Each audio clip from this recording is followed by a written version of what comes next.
just see you, right? And me Yep, down at the corner. Okay. just me.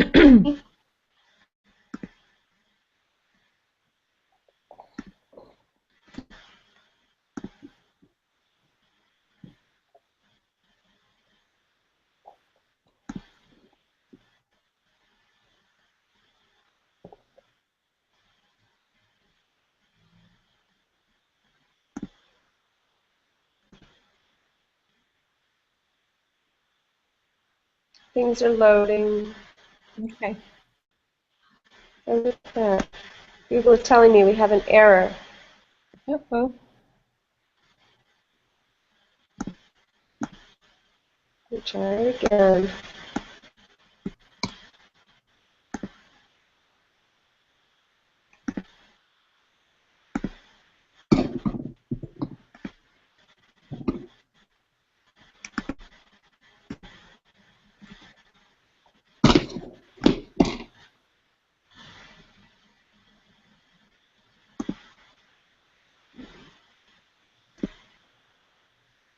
There we go.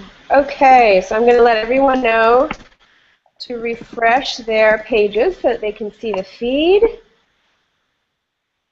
We're ready to start. Okay. All right. Hi, everyone. My name is Emily, and I'm the community manager here at TuDiabetes, working with the Diabetes Hands Foundation. And today is the very exciting kickoff to our annual Master Chat series. This is, I believe, our third year of this collaboration with the Teachers College of Columbia University, organized by yours truly and one of our members of TuDiabetes who teaches at this program, whose name is Jane Dickinson. And I know you're watching, Jane. Hi. And today's kickoff person, our very brave first presenter, is Chris Anderson, here to talk to us about diabetes and exercise. Chris, welcome. The camera is on you. Please start off by just telling us about yourself and about this program that you're in. Okay, Emily, thank you so much. I want to, first of all, Emily and Dr. Dickinson, thank you both for being so creative and collaborating to invite us into TuDiabetes chat room. It's such a privilege to be here.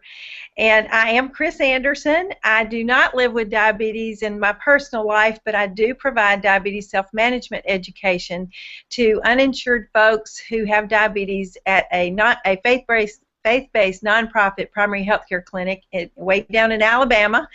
And I'm in my next to last semester in the Diabetes Education and Management program at Columbia University Teachers College, and I highly recommend it to anybody who is interested in this field of study. It's been a great benefit to me, and I hope it's a benefit to the folks I work with. So I'm so happy to be here with you, and I also want to thank those of you in the TuDiabetes chat room who have tuned in tonight. I am very aware that you have a lot of things you could be doing with your time, so I want to thank you for sharing some of that with me, and I hope this will be beneficial. So I want to tell you, too, that I'm very impressed with what I've learned about you in the last couple of weeks, that you are you are diligent with your diabetes self-management, and because you are tuning in tonight, that tells me that you are either physically active and want to know the benefits of that, or maybe you're physically inactive and want to know what all the fuss is about. But either way, I'm so happy that you're with us tonight. Because the more I have studied this topic, I have learned what a benefit we get for our health from physical activity. And exercise really is medicine to our body. And we incorporate exercise in our body into our life so that we can effectively do everything else that we want to do. So tonight is really about life stewardship. We have one body. How can we keep it as healthy as we can for as long as we can, as safely as we can? So the topic tonight is the benefits of physical activity. And so let's start with what it is. Physical activity is it's any activity that you do that causes a muscle contraction that causes you to utilize more energy than you would if you're at a resting state. Easy. Well, so we have a lot of physical activity in our life already incorporated. We wash the dishes, we walk around the grocery store, we walk from the subway to our office place. So we have a lot of physical activity, and all of that is good. But I want to talk a minute before we begin our real topic of the benefits of physical activity about sedentary behavior, because sedentary behavior has its own, it's an independent risk factor for mortality, and specifically cardiovascular mortality. And sedentary behavior is any activity that you do when you sit or you recline. So does anybody out there watch TV or sit at a computer a lot or sit at a desk all day? Well, I do a lot of that myself. So the first step in addressing sedentary behavior in our lives is being aware of it. So we want to increase our awareness, and that's what I would like to do for you tonight, is to just help you understand what that is and the health risk of that.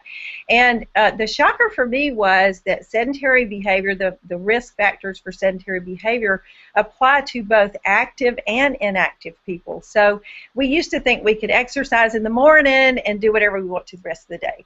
Well, not so. I'm starting to get scared, Chris. Pardon?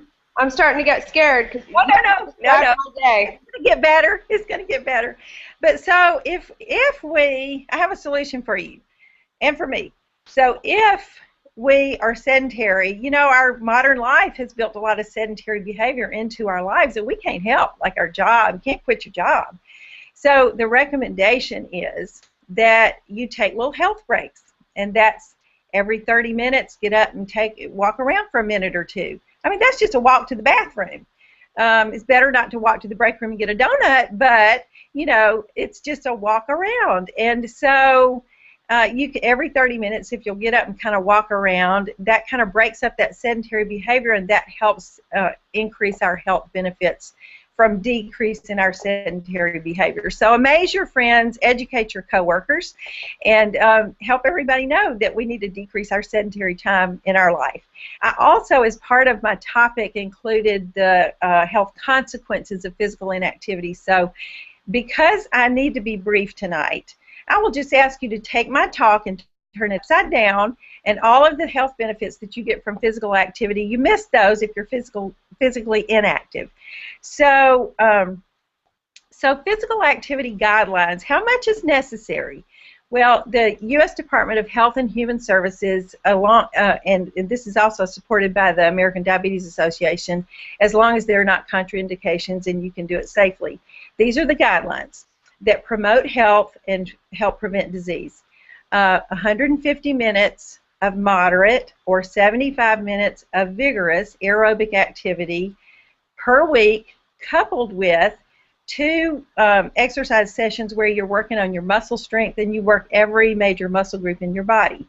So that's the recommendations. Now, wherever you are on the continuum in terms of whether you're really physically inactive or physically active, depends on how you'll use these guidelines. If you're physically inactive, these will be goals for you.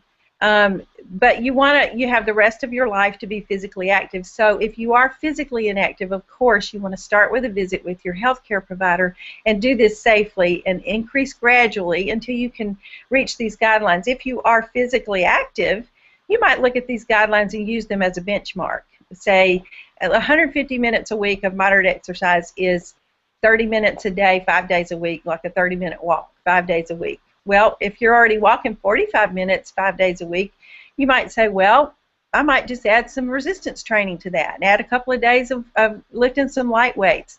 But always, always, we want to keep safety in mind and start with a visit with your healthcare provider and find out your exercise parameters so we do this safely. Now, I would be remiss and maybe even disrespectful, if I did not acknowledge and recognize that exercise for people with diabetes has a whole other layer of concerns and considerations. And that is absolutely true. I will probably touch on that a little bit as I go through my topic of the benefits of physical activity, but I do encourage you, and I know y'all already do this in the TuDiabetes chat room, and share with each other challenges that you might face with exercise and how you've dealt with those, and maybe even in the Q&A time if there's time for you to share some of those things, because that's a healthy conversation. We can all learn from each other on that topic. Now, when Vince Lombardi started with a new football team, he got a football and said, "This is a football."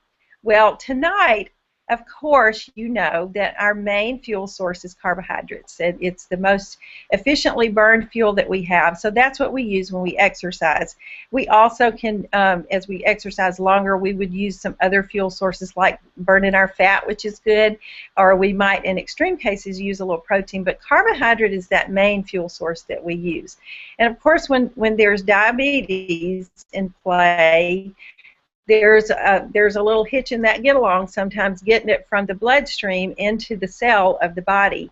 So let's start by talking about the very first health benefit that we might think of when we're talking about diabetes and exercise, and that's addressing insulin resistance. And of course, that is sort of the hallmark, one of the hallmark features of type 2 diabetes is insulin resistance. And it's exactly what it sounds like. Our body resists the work of that insulin and getting that glucose from our bloodstream into the cells to do the work of our body. But when we exercise, we become more insulin sensitive, which is a really great thing. It can have some implications that might have a flip side to that for people with diabetes, but it helps us become more insulin sensitive, and there are a lot of pathways involved in that. But because of time, I'm just going to talk about one of those things because I think it's a really cool little thing. It's called a GLUT4. And it's a glucose transporter. It's a GLUT-4, GLUT4. And these are little glucose transporters that hang out in the middle of our cells. So think of a swimming pool. And these GLUT-4s kind of hang out the bottom of the swimming pool until they're called up to the top. And they take hold of these glucose molecules and bring them back down into the cell. So they're down in the bottom of this swimming pool in the middle of this cell. And there are two things that can call those GLUT-4s up to the top. One is insulin, and the other is a muscle contraction. And muscle contractions can call those GLUT-4s up to the top almost as powerfully as insulin can. And you know, with insulin resistance, it's like that insulin's up there saying, "Hey, GLUT-4, come up and get a glucose." Well, the GLUT-4 can't hear it. So it's not moving that glucose as well as it needs to. Well, when we exercise, it makes it where those GLUT-4s can hear that insulin a little bit better. So the insulin's calling it up, and the muscle contractions are calling it up. So when we're going through our daily activity, those GLUT-4s are just kind of, I want to try and stay in the scene, in the screen. Those GLUT-4s are just reaching up to the top of that cell and bringing those glucose in like that. Well, when we exercise, of course, we need more carbohydrates, and we're being more insulin sensitive. So what happens is it's getting those calls from both of those places, the insulin and the muscle contractions. So instead of just kind of working like that, those GLUT-4s really get busy, and they go to town, and they work efficiently, and more of them are working, and they're bringing that glucose in. Well, that's a great thing for trying to get those blood sugars down, especially for type 2 diabetes. It helps normalize those blood sugars, but the implications are also, it can also, your muscles become kind of like a sponge, and they're sucking that glucose out of that bloodstream, and so that can cause you to go low, of course.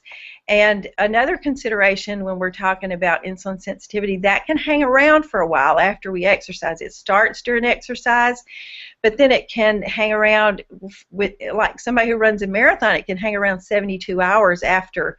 But for most of us, it's more like anywhere from 2 hours to 24 to 48 hours. So that exercise bout will affect your insulin sensitivity not only today but tomorrow. So keep that in mind as you're managing your diabetes, of course. Now, the next thing I want to talk about is our vascular health, because our vascular health, that's just our blood vessel system. And if you think about it, our blood vessel system, our vascular system, touches every tissue in our body. It touches every organ system.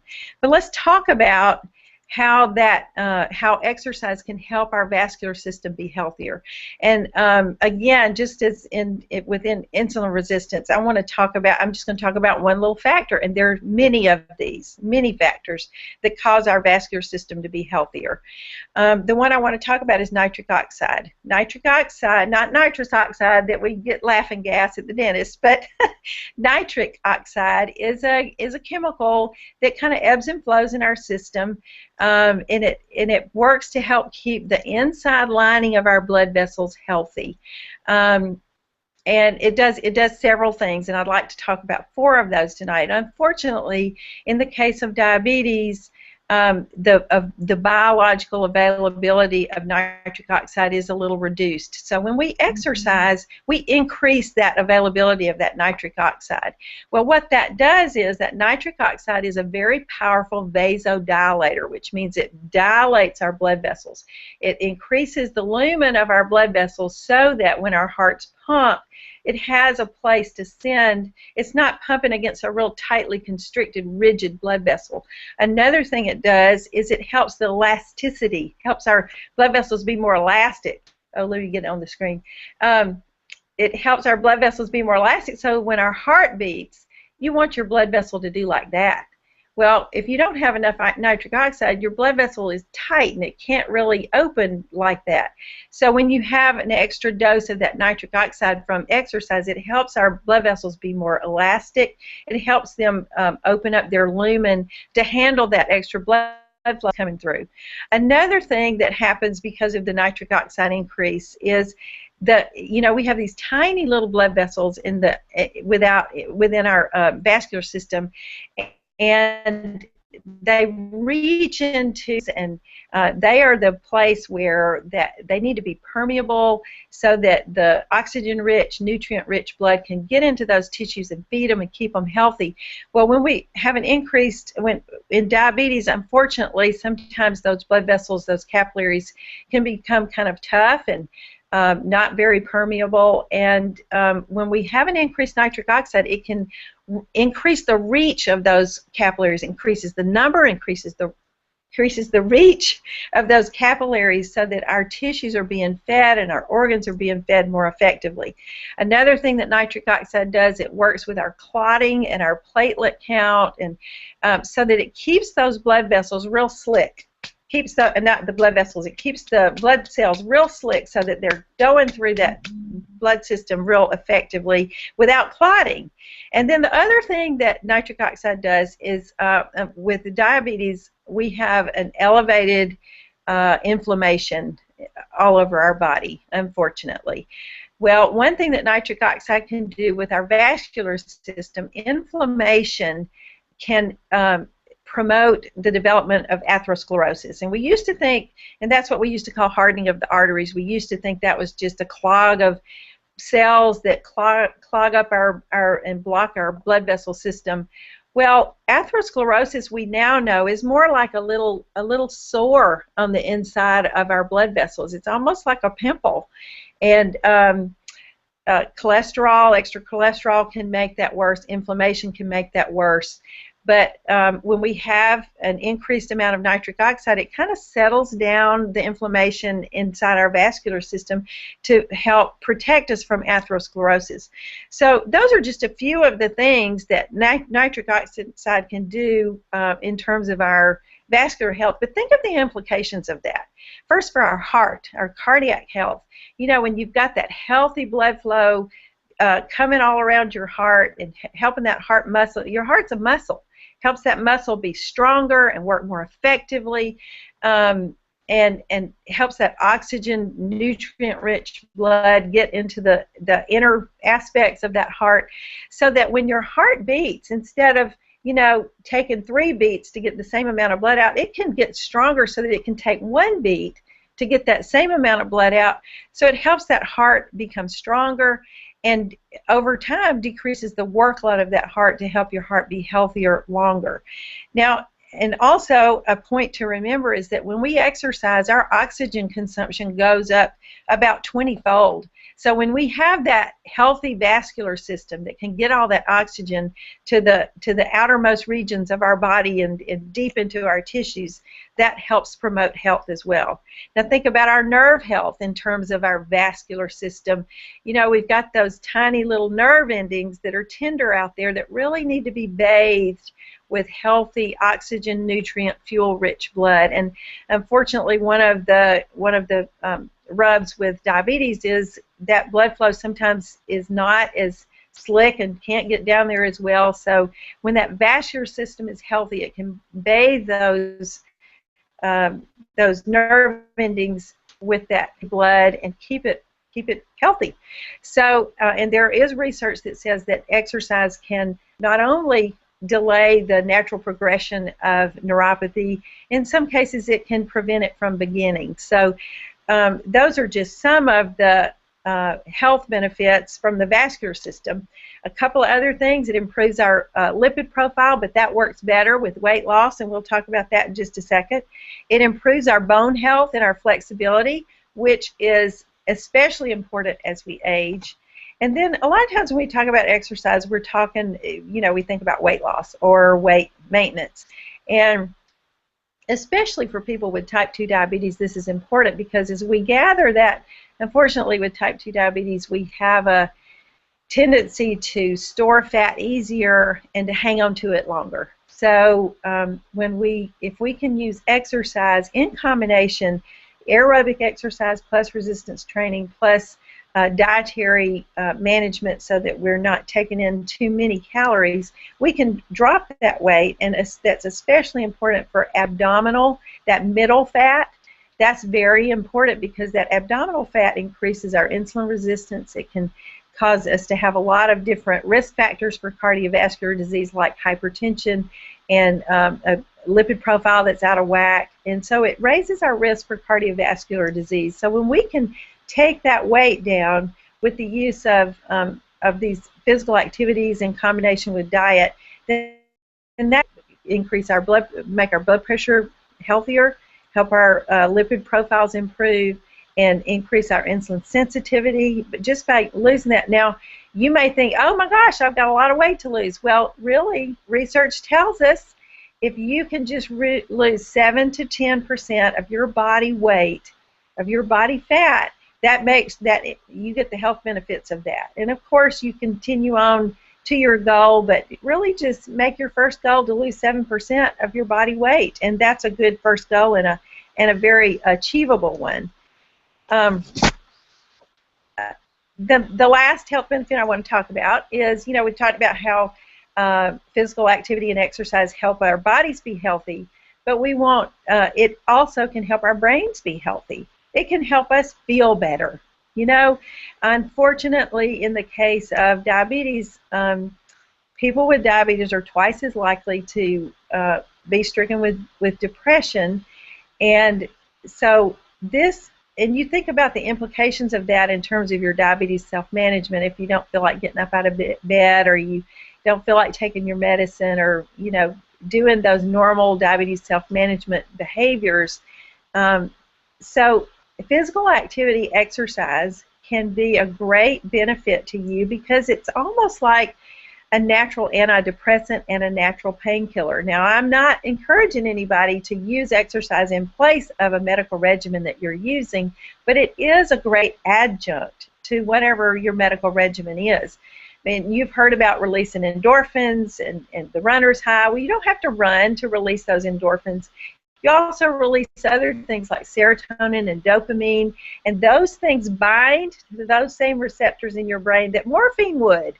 So you get the benefits of these painkillers and these sort of antidepressant effects without the side effects. So, when you exercise and you release these chemicals into your body and into your brain, it helps you manage pain. That's why exercise is such a good treatment for fibromyalgia. Helps you manage pain. It helps you become more alert and have more energy. Helps you be happier and calmer. Helps you fall asleep faster and rest better. And it just helps you feel better. And you think about these things I've just named and how that can filter in to your social relationships and just lift the level of your life. So that's a wonderful benefit of exercise. Now, I would be irresponsible if I didn't end up talking a little bit about safety, because with diabetes, as I said, there are some safety concerns. So instead of going deeply into that, because I've probably used up all my time, Emily, but I do encourage people, if you are physically inactive, to start with a visit with your healthcare provider and talk with your healthcare provider about the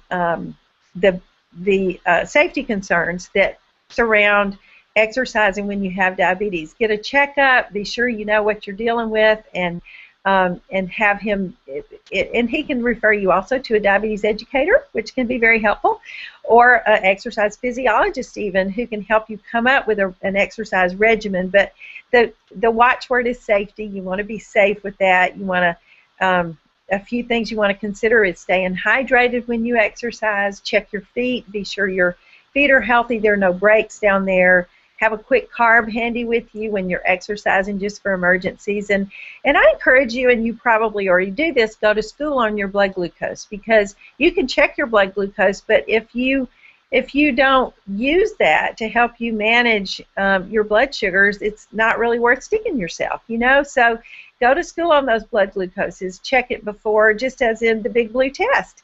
Check your blood sugar before you exercise, and I think the Big Blue test talks about checking it about 15 minutes into, but you can check it before and after your exercise, and sometimes during, and then watch that blood glucose that the rest of that day and the next day to watch for that increased insulin sensitivity.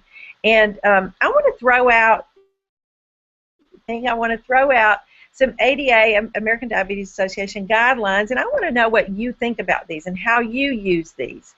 The first one is, if your blood glucose before you exercise is less than 250 and you have ketones in your urine, don't exercise. If it's above 300 and you don't have ketones, use caution. Well, I'd like to know what that means to you. What does that mean, to use caution if your blood glucose is above 300? If your blood glucose is less than 100, of course, you probably want to take in some extra carbs before you exercise, so you'll have a little run and start to avoid those lows that can come. And so anyway, the take-home message tonight is exercise safely and enjoy the many benefits that will give you. Oh my goodness, so many benefits. You had to speak so quickly to try and get those benefits in there, and I know you even had to pick and choose which ones to go into depth about. Chris, that was awesome, and we have questions for you in the chat room. So the first one is from Richard, who I know has had type 1 diabetes for a really long time. Richard, what, 54 years? Oh, wow. I should remember this by now. A very long time. So Richard is asking, you had talked about people who have long periods of inactivity because they're sitting at a desk or they're sitting on the sofa watching TV, and they don't take any sort of breaks from that to get up to move around. And Richard made the observation that for older folks who are retired, they're not constrained to sitting at a desk all the time. And so would you recommend that they really focus on trying to get more regular exercise as well, such as getting up and taking a walk, moving around every so often, things like that? Of course, there are also a variety of other safety concerns as we get older when we exercise. That's exactly right. And Richard, I could probably learn a whole lot from you because you've lived with this a long time, and bravo for you. The answer, my thinking on your question is, yes, it's absolutely important for older individuals to get a little exercise and to get up and move around a little bit, even though it might be a little harder. But what we know about exercise in the elderly is that, from the time you're 25, your muscle mass decreases about 8% every decade after that. So one thing that would be a consideration for elderly people, and I'm not talking about lifting big heavy weights, but maybe just a couple of water bottles. You know, of course, like I always say, start with your healthcare provider and what are your limitations.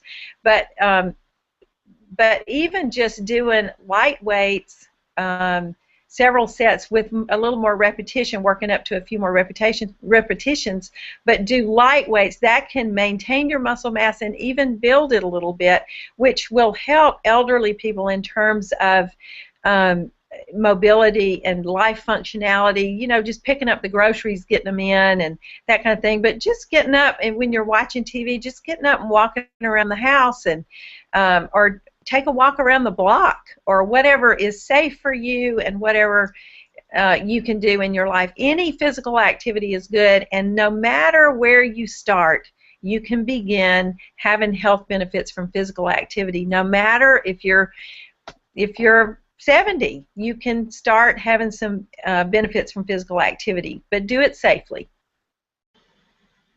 So Richard has corrected me. Oh. Boy, do I deserve to be chastised. Richard has had type 1 diabetes for 69 years. Oh, my word. Well, he knows. You're all big fans of Richard. I vote that Richard does a session in the TuDiabetes chat room on how to live with diabetes that long. Oh, congratulations. Yeah. He's been one of our speakers actually a couple of times. Good. Our next question is from Amy, who says that her doctor actually recommended that she not exercise more than 4 hours a week because she's very thin, and her doctor doesn't want her to lose any more weight. So her question to you is, even if she's not hungry, should she try to eat more calories just to account for the exercise that she does so that she doesn't lose weight?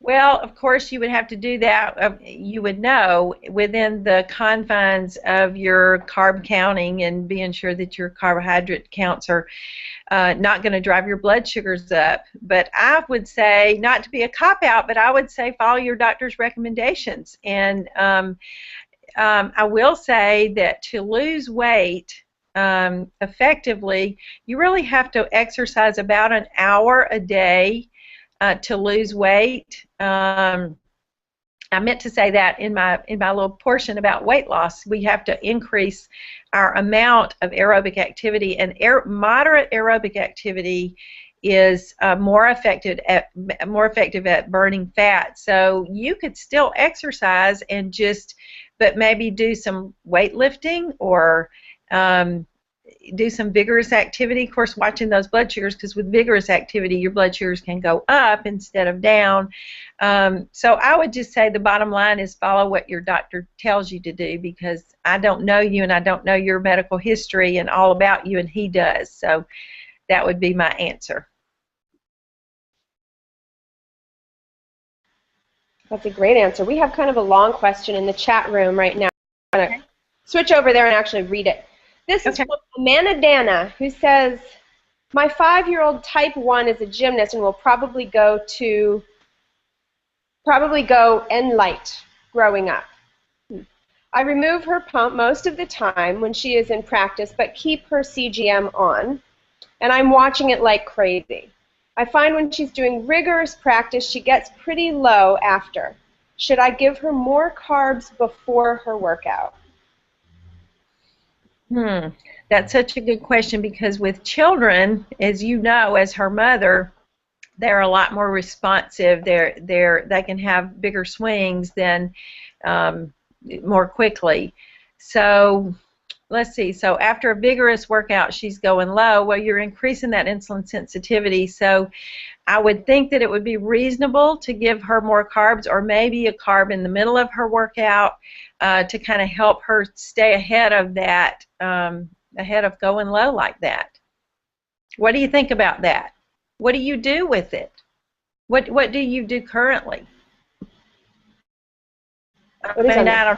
I can't do that. Another sort of a follow-up question that Amanda Dana had was also, would you also recommend giving her daughter carbs, even mid-practice to try and catch blood sugar before it goes low? Well, I think that was part of what I said, that you could do that in the middle of practice if that's doable for you. And what I didn't say was how wonderful it is that your daughter has you on her team and watching so carefully and taking such good care of her. She will benefit from that for the rest of her life. So yes, I think the answer to your question is yes. Yes, what a nice simple answer.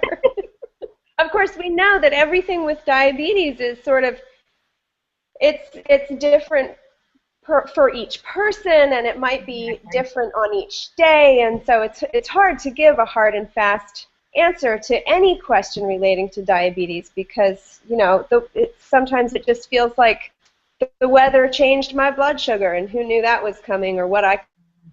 So we always definitely have to, for all of us, make sure that we keep on top of this stuff and try to track our trends and see our medical providers regularly and all of those things. And Chris, I'm afraid your time is up. You have been amazing. And I want to tell you that one of your comments in the chat room was that you must be in incredibly good shape because you were able to talk that quickly for 30 minutes without stopping. I'm really sorry that I talk so fast, but you're right. Y'all can't imagine how much information there is on this topic. And I really wanted to get it all in. So thank you for your patience and listening to me and letting me come in here tonight. You were great. You were great. Thank you so much. You have a very appreciative audience on TuDiabetes.